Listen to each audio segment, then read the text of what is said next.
14 फरवरी 2019 जम्मू कश्मीर की वादियों में सर्दियों की ठंडी हवा बह रही थी। श्रीनगर जम्मू हाईवे पर गाड़ियों की लंबी कतार धीरे धीरे आगे बढ़ रही थी। ये कोई आम ट्रैफिक नहीं था, ये था सीआरपीएफ का एक बड़ा काफिला, 78 गाड़ियों का काफिला, जिसमें लगभग 2500 से ज्यादा जवान अपने ड्यूटी पॉइंट की ओर जा रहे थे। लेकिन उसी हाईवे के किनारे एक साधारण सी दिखने वाली कार में बैठा एक युवक अपने जीवन के आखिरी कुछ मिनट गिन रहा था। कुछ ही सेकंड बाद एक ऐसा धमाका हुआ जिसने पूरे भारत को झकझोर कर रख दिया। धमाका इतना भयानक था कि हाईवे पर चल रही बस का मलबा कई मीटर दूर तक बिखर गया। हवा में धुआं, आग और चीखें भर गईं। कुछ ही पलों में सब कुछ बदल चुका था। ये था पुलवामा हमला। लेकिन सवाल सिर्फ इतना नहीं है कि उस दिन क्या हुआ। असली सवाल ये है, ये हमला कैसे हुआ, इसके पीछे कौन था और उस घटना के बाद भारत ने क्या कदम उठाए। इस पूरी कहानी को समझने के लिए हमें उस दिन से थोड़ा पीछे जाना होगा। कश्मीर की घाटी पिछले कई दशकों से आतंकवाद की मार झेलती आ रही थी। सीमा पार से लगातार घुसपैठ, आतंकी हमले और सुरक्षा बलों के साथ मुठभेड़ें यहाँ की हकीकत बन चुकी थीं। कई आतंकी संगठन पाकिस्तान की जमीन से ऑपरेट करते हुए भारत में हमले की साजिश रचते थे। इन संगठनों में से एक था जैश-ए-मोहम्मद। ये संगठन साल 2000 में मसूद अजहर द्वारा बनाया गया था। इसका मुख्य उद्देश्य भारत के खिलाफ जिहाद छेड़ना था। भारतीय संसद हमला, पठानकोट एयरबेस हमला, ऐसे कई हमलों में इस संगठन का नाम सामने आ चुका था। लेकिन 2019 में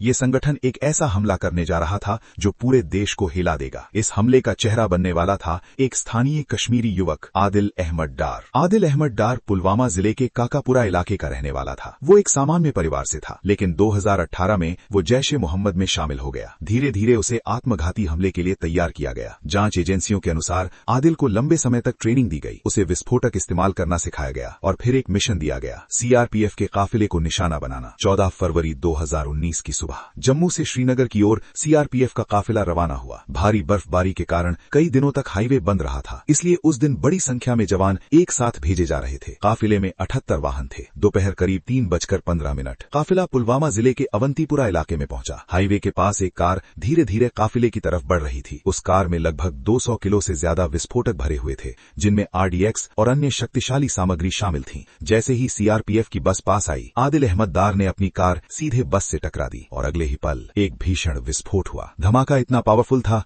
कि बस पूरी तरह नष्ट हो गई। आसपास की कई गाड़ियां भी उसकी चपेट में आ गईं। सड़क पर धुएं का गुबार छा गया। मलबा और जवानों के सामान दूर दूर तक बिखर गए। इस हमले में 40 सीआरपीएफ जवान शहीद हो गए। ये भारत के सुरक्षा बलों पर पिछले कई दशकों में हुए सबसे घातक हमलों में से एक था। जब ये खबर देश भर में पहुंची तो हर जगह सन्नाटा छा गया। टीवी चैनलों पर लगातार ब्रेकिंग न्यूज चलने लगी। सोशल मीडिया पर लोगों का गुस्सा फूट पड़ा। लेकिन इसी बीच एक और चौंकाने वाली खबर सामने आई। आतंकी संगठन जैश-ए-मोहम्मद ने इस हमले की जिम्मेदारी ले ली। हमलावर आदिल अहमद डार का एक वीडियो भी जारी किया गया, जिसमें वो हमले से पहले संदेश देता नजर आ रहा था। अब ये साफ हो चुका था कि ये हमला एक सोची समझी साजिश थी। लेकिन सवाल अभी भी बाकी था, इतना बड़ा हमला कैसे हो गया? जांच की जिम्मेदारी राष्ट्रीय जांच एजेंसी यानी एनआईए को सौंपी गई। एनआईए ने कई महीनों तक इस हमले की हर कड़ी को जोड़ने की कोशिश की। फिर करीब 12 दिन बाद 24 फरवरी 2019 की सुबह भारतीय वायुसेना के लड़ाकू विमान नियंत्रण रेखा पार कर पाकिस्तान के बालाकोट इलाके तक पहुंचे।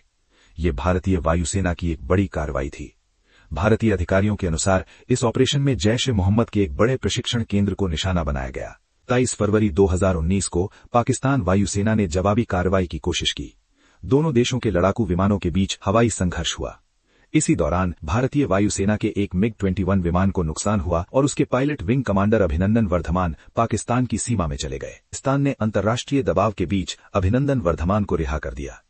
1 मार्च 2019 को वो भारत वापस लौट आए। आखिरकार मई 2019 में संयुक्त राष्ट्र ने मसूद अजहर को वैश्विक आतंकवादी घोषित कर दिया। लेकिन पुलवामा हमले की असली कीमत उन परिवारों ने चुकाई जिनके अपने इस हमले में शहीद हो गए। भारत के अलग अलग राज्यों से आए 40 जवान उस दिन देश के लिए अपनी जान कुर्बान कर गए।